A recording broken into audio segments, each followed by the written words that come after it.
This episode is brought to you by Vital Farms. Isn't it bullshit to have to question where your food comes from? At Vital Farms, you can trace your pasture-raised eggs all the way back to the source, the pasture. On the side of each pasture-raised carton of eggs, you'll find the name of the farm where your eggs were laid. And when you look the farm up on their website, you'll get a peek at all the sunshine, fresh air, and open space the hens enjoy. Learn more and find out where to buy them at vitalfarms.com. Vital Farms, keeping it bullshit-free. Reboot your credit card with Apple Card, the credit card created by Apple. It gives you unlimited daily cash back that you can now choose to grow in a high-yield savings account that's built right into the Wallet app. Apply for Apple Card now in the Wallet app on iPhone and start growing your daily cash with savings today. Apple Card subject to credit approval. Savings is available to Apple Card owners subject to eligibility requirements. Savings accounts provided by Goldman Sachs Bank USA. Member FDIC. Terms apply.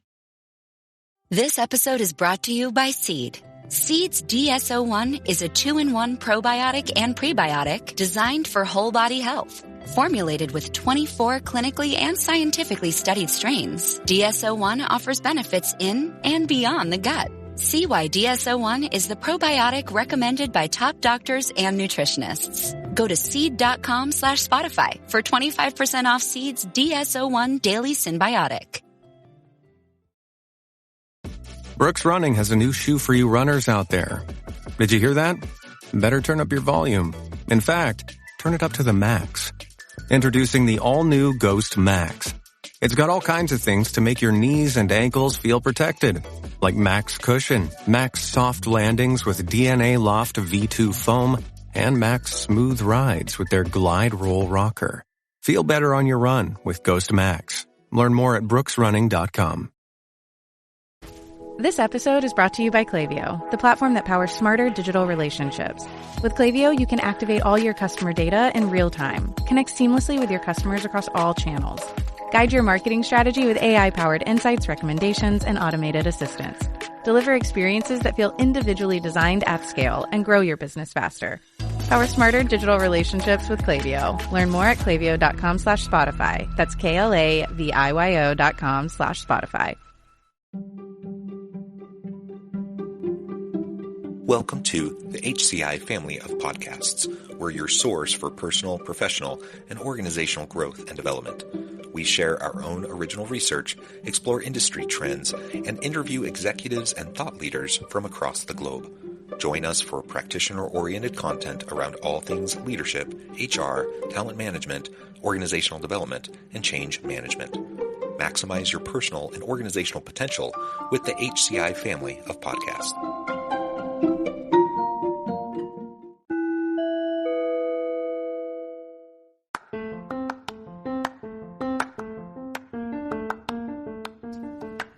Welcome to the podcast. In this podcast episode, I talk with Angel Henry about what companies can do to disrupt non-inclusive and discriminatory workplaces.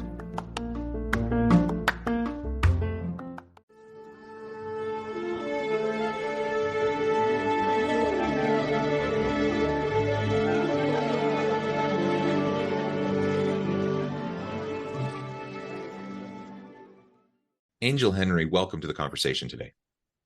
Thank you for having me. It is a pleasure to be joining you. You're joining us from Indianapolis. I'm south of Salt Lake City in Utah.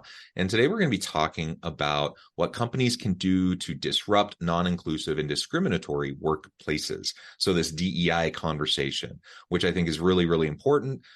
It's gotten a lot of attention in recent years, which is a good thing. But we've also, like the current political landscape and social landscape in the U.S. is messy, shall we say, to say the least.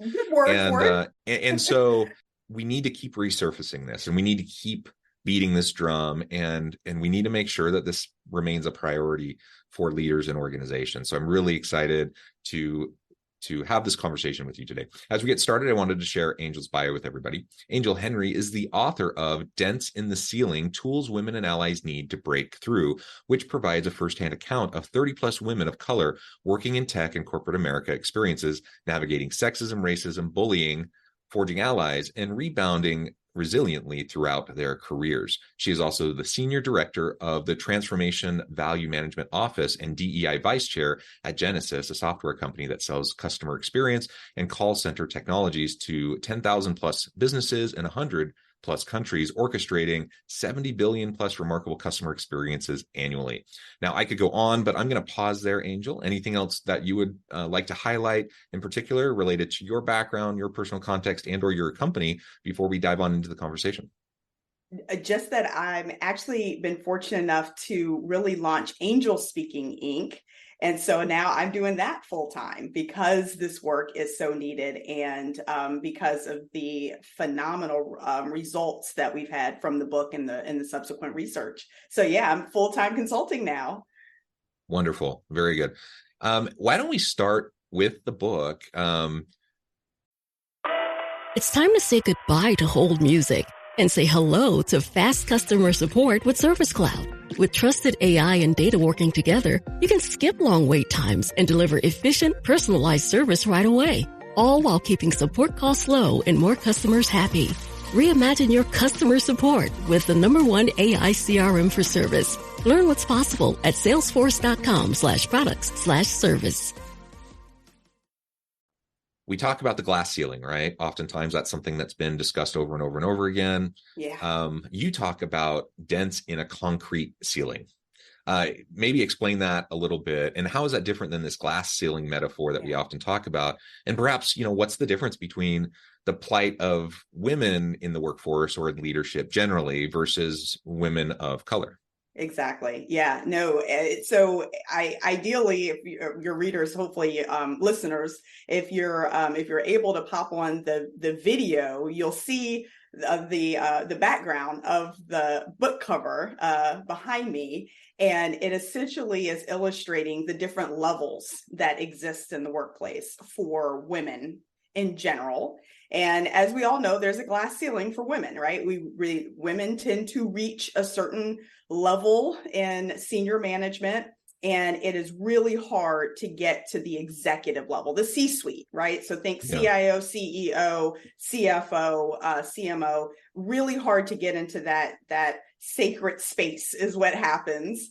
And there's so many reasons, lots and lots of research, but at the end of the day, it exists. There's a real barrier there.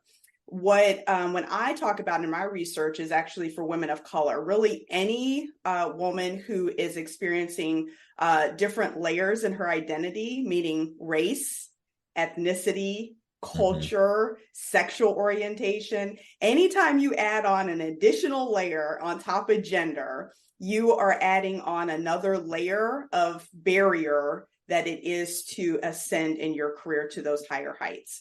So if you've got 3 or 4 layers in there, then it's more of a concrete ceiling. And as much work and effort is going in, we really are just making dents in it. And so when we have a lot of, as we just recently had the repealing of affirmative action, when you have intentional policies and procedures, especially in corporate America, that are specifically geared to target to help folks that are from an underrepresented population, it tends to, and this is just numbers, this is just data, it tends to help Caucasian women. And so that's why they're experiencing the glass ceiling, right? Where they can see it, they're a little bit closer to the top because they've been able to move into that level of comfortability and likability.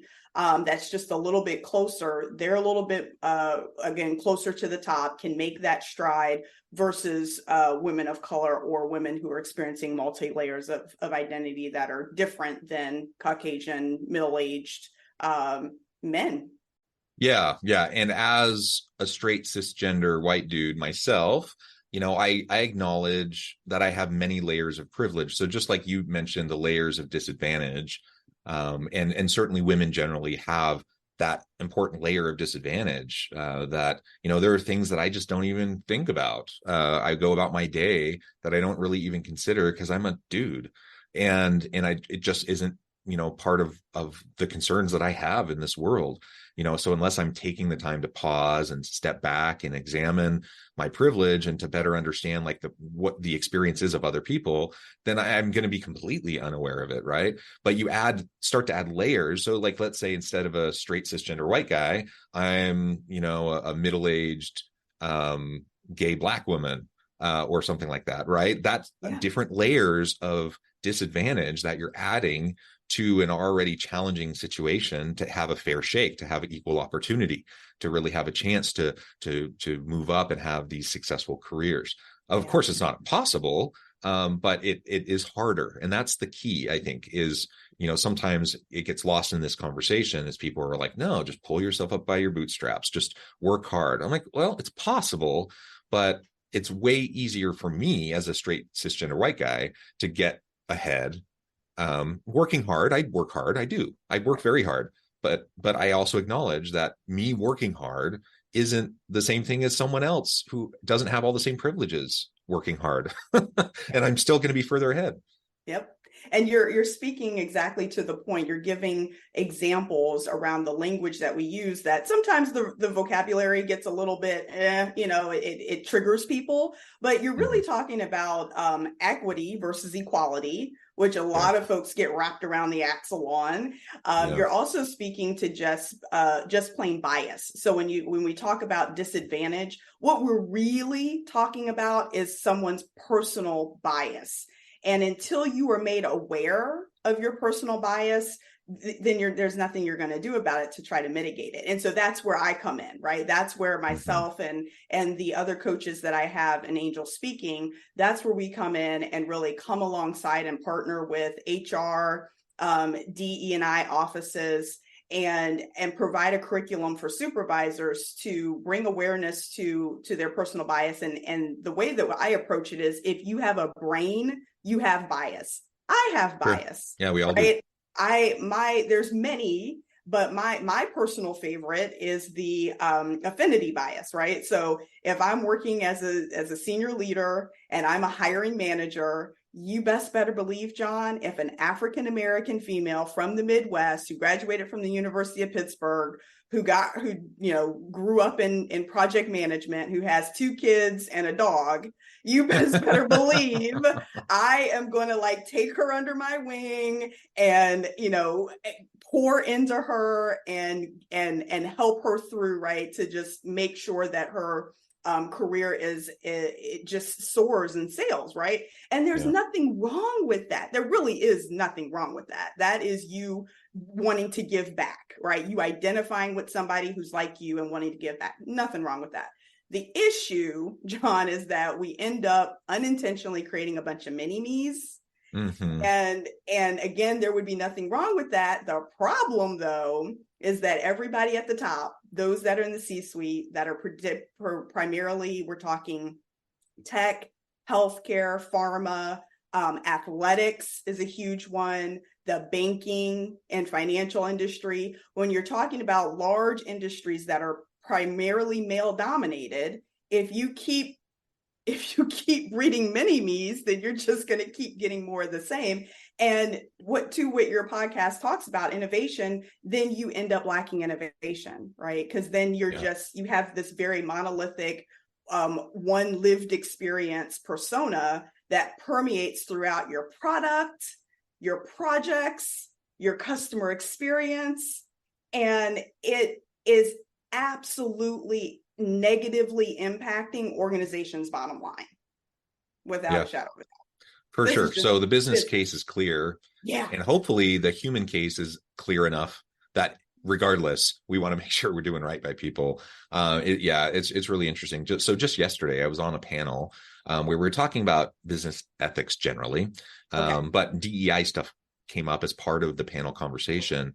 And as you might expect, when we got to the Q&A period, there was one, I'm sure, well-intentioned Caucasian man who made the comment. He actually brought up the recent affirmative action cases in the Supreme Court over the summer, and he was trying to equate DEI directly with affirmative action and saying, see, look, the Supreme Court said this is unconstitutional.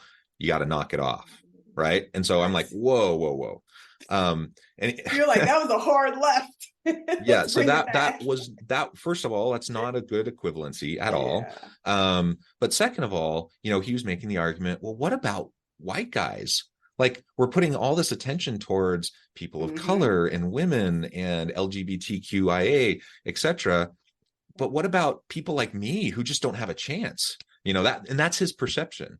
And I acknowledge the very real fear that he's experiencing, because he feels, I don't think it's accurate, but he's feeling like he is disadvantaged. What I think is really happening is he just has less advantage than he used to have because things. Actually, it's this notion that unfortunately we have, I think I'll say in this country, because my lived experience is the United States. It very well might be in other countries, but definitely predominantly here, there's this notion of, if I give to you, that means that I have to give something up from exactly. you. Yeah. And that's not the case, right? There is that person, unfortunately, is operating from a mindset of scarcity versus an abundance mindset, where the abundance mindset just means there's enough for everybody, right? The pie is big enough for us all to get a very healthy slice, a slice that is needed for me. Again, back to that equity versus equality concept. So and that's why I talk about mindset so much. I start with the agile mindset framework. Everything that we do, all the executive coaching, the education, everything is based on this 4-step pillar of agile mindset, which is learn, actually execute and do, get feedback, and then do a retrospective, right? Like lessons learned, like what went well, what didn't. I tried something, it didn't work. Okay, let me pivot and go and maybe I do throw it out, or maybe I just need to course correct. And I think that's why organizations really love what we're offering, is you're not all in. You don't have to be all in. It's like, hey, no, look, just give us 3 months. Let's get me to your supervisors. Give me 3 months. Let's do some micro education, and let's quickly get them to practice so that we're there to hand hold them through, right? So a lot of training and development and leadership organizations, the model is, we'll come to you, we'll do a half day, a week, a couple of weeks, do some education, and we're off to the next, right? Or bring your people to our organization, or bring them into our Zoom room, we'll train them, and we're off to the next. And supervisors are left thinking, I've got too much to do. I've got sales targets to meet. I have deadlines and milestones. I've got, Kim's going on maternity leave, and Brian's getting married, and such and such. I have life to deal with and work to manage. Now you're asking me to add on another layer. And it's like, no. I'm just asking you to actually change your mindset, right? I'm just asking you to change your habits. I'm asking you to get rid of habits that are no longer serving you or your team. And I and my team are going to come in and introduce some new habits that are going to help you. So for the cisgendered white man who says, what about me? I always say, well, this is inclusive training. So that means you are absolutely included. And you're part of the inclusion, right? You're a part of the inclusion. Yes. And so I always give the example, and it usually kind of, I always give the example to say, you know what? Let's look at Japan. Japan had a phenomenal model, has a phenomenal model where they offer parental leave to fathers for several months, right? Several months that they can take off. The gentlemen, these soon-to-be fathers, were not taking advantage of it at all. I mean, this is government sponsored, government sanctioned. The company's like, yeah, you can do it. They weren't doing it. Yeah. They were scared, right? They were scared for their jobs. Like, if I take this, am I going to be, off track? Am I not, what's going to happen? Am I not going to be seen as a team player? Will I never progress? Will all the hard work I've been doing for naught? So some legitimate concerns. And so as a result, Japan had to intentionally get down with organizations, educate, communicate, and support, so that they can now increase the amount of gentlemen who are taking parental leave, right? And I'm like, well, that's for the fathers. We here in America have the exact same situation where parental leave is now starting to become a thing. It's in most packages for organizations, and gentlemen are not taking it the way that we would hope in the droves, right? In the percentage, the numbers that we would hope.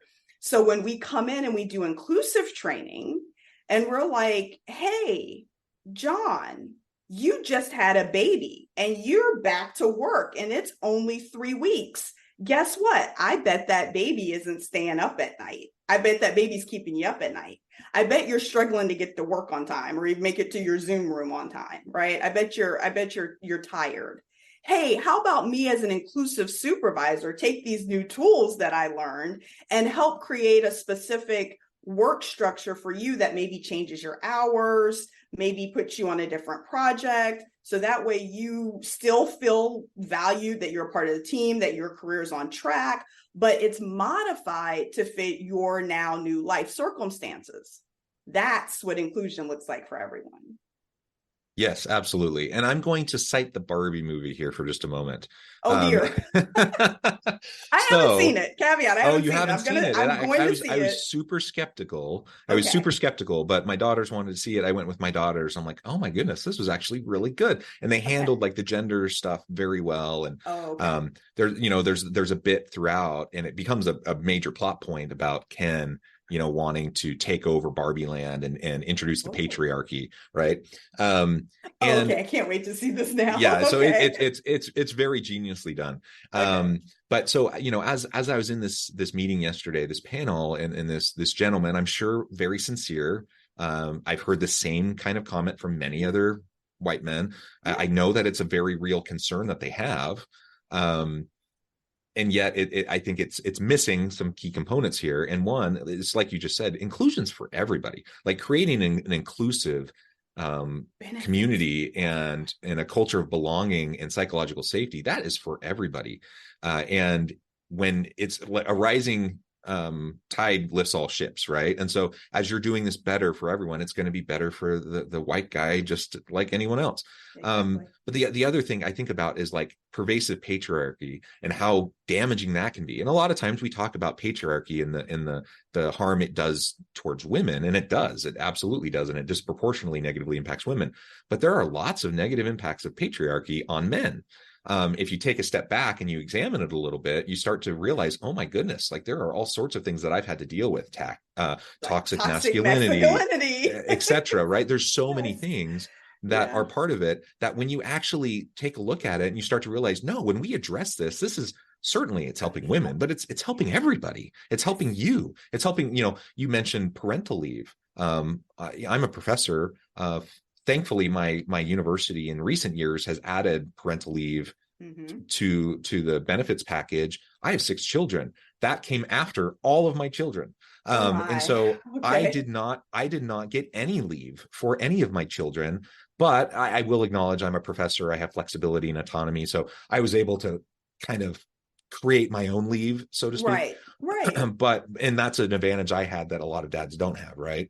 But when you look at it, and I'm thinking, wow, now the fact that like new faculty members, younger faculty members will have that opportunity. Does that just make me mad that I didn't get it? Or am I going to say, this is really awesome. It's going to make everything better for everyone.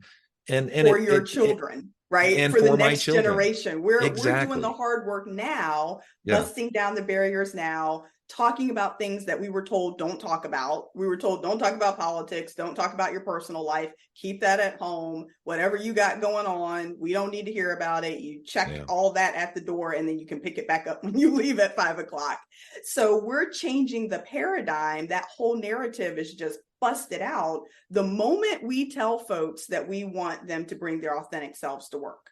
The moment you say, bring your authentic self to work, that means I'm bringing my whole self to work. That means I'm bringing my 6 kids, the dog, grandma who's living with me, maybe my niece who has to stay with me because she's autistic or has mental health issues. I'm bringing it all. And so organizations have to now get ready to receive all that their employees are bringing. And what I absolutely love, because I'm right on that line there between like Gen X and millennial. And so what I love though about millennials and Gen Zers is they're not taking it, right? They're like, yeah, that whole baby boomer paradigm that was, it's out with the old and with the new. And what I'm trying to explain, especially in the knowledge working space, when you pay someone to bring their brain to work, when you're paying them for what's in here, for their knowledge, not necessarily what they're doing with their hands, but they're sitting at a computer and they're creating, they're innovating, they're on calls and they're coming up with new products and cool ideas. When you're paying someone to do that, you cannot dictate when they have a bright idea. John, when I have a bright idea, it's 2 times.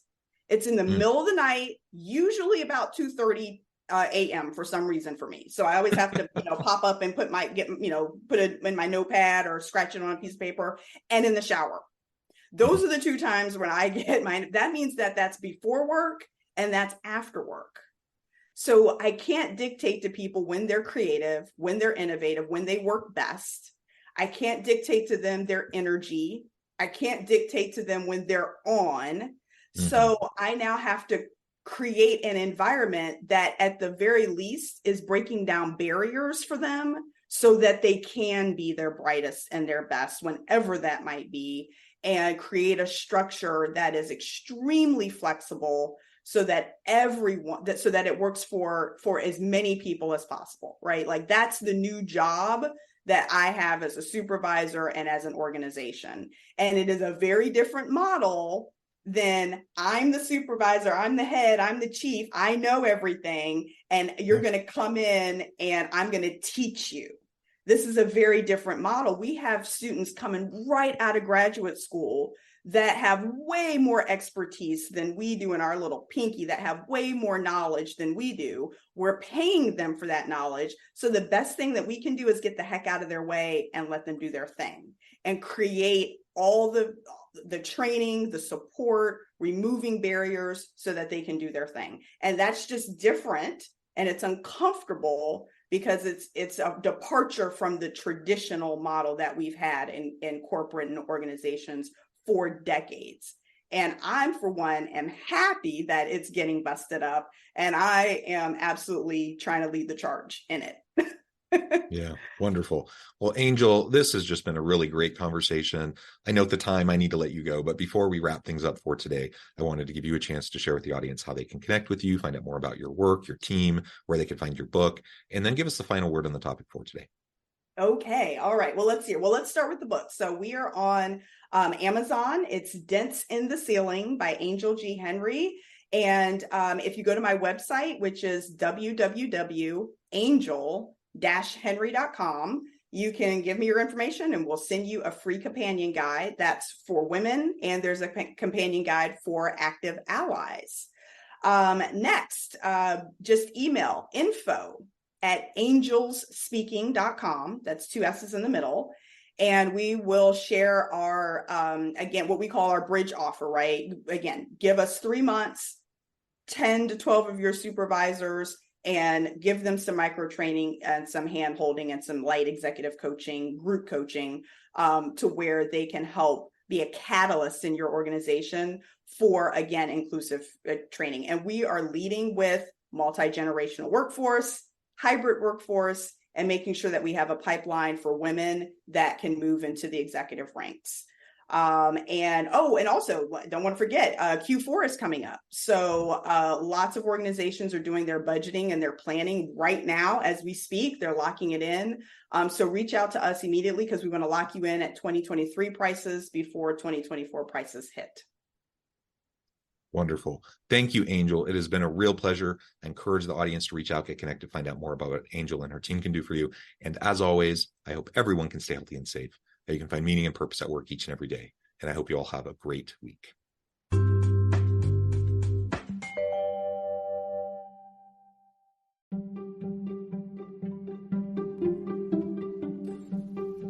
Thanks for joining us for this episode of the podcast.